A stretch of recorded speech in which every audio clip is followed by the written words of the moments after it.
All right, guys, one more bracket to go. A few of the bubble teams, particularly those from Power 6 conferences like Virginia Tech, Illinois, Mississippi State, all sweating it out. The number one seed in the South, the Duke Blue Devils. They will open against the winner of the opening round game on Friday in Jacksonville. The 8-9 matchup is California and Louisville.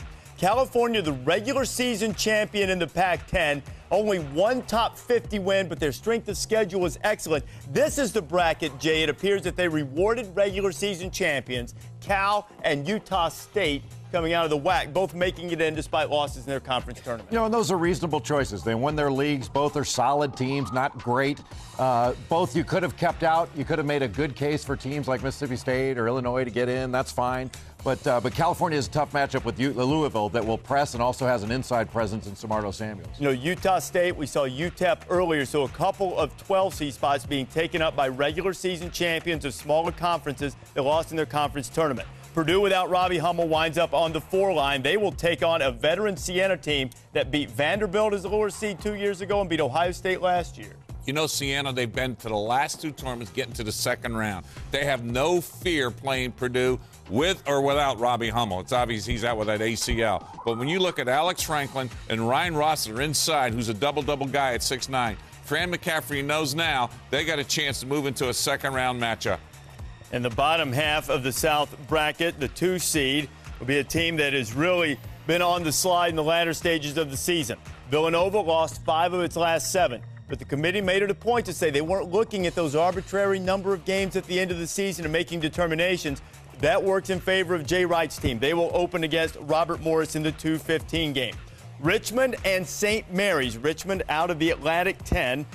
Atlanta 10 taking on St. Mary's team that won the West Coast Conference Tournament by beating Gonzaga. Baylor is the 3-14. Notre Dame 6 seed against Old Dominion.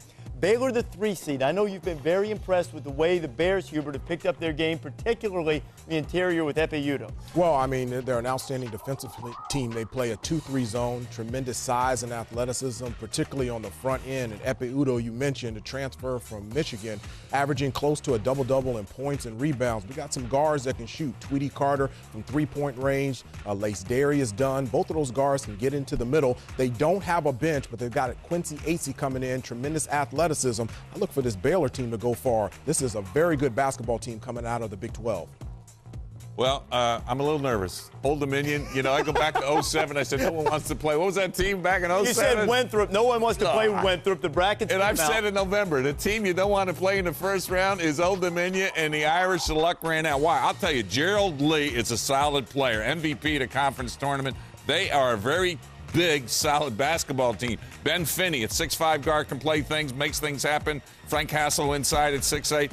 This is going to be a challenge for the Irish, but I think the Irish have a lot of confidence coming off the Big East Conference tournament, the way they have played with and without Godey, and I can expect them to know what's there, the challenge is there against Old Dominion, and I think the Irish can take care of business. Jay, as you look at this entire bracket, top to bottom, and as everybody at home is just starting to digest these brackets, this is the one in which Duke is the number 1 seed. Who do you see in this bracket that potentially would give the Blue Devils the biggest problem? I think as a second-round game, Louisville is a very difficult game because they can press and they can knock down three-point shots. Louisville's been horribly inconsistent, but when they play well, and they will play well against the number 1 seed in Duke, they're going to be really tough out. But I'll tell you what, I think the next game that they would play, if they could get past the first weekend, I would project them to play Siena. And I think Siena could give them a really difficult time. I also think the next step could be a rematch with Villanova. I like Villanova in the bottom of that bracket, and Villanova, again, very difficult guards. Duke has some trouble containing off the dribble, and I think Villanova could give them a hard time. I think this is a difficult draw for Duke. Okay, Dick Vitale rejoins us now. Dick, as you look at Duke's bracket now, in some respects, I guess because Villanova's faltered a little bit down the stretch, it seems like maybe not as many powerful, hot teams in this part of the field of 65. What do you think?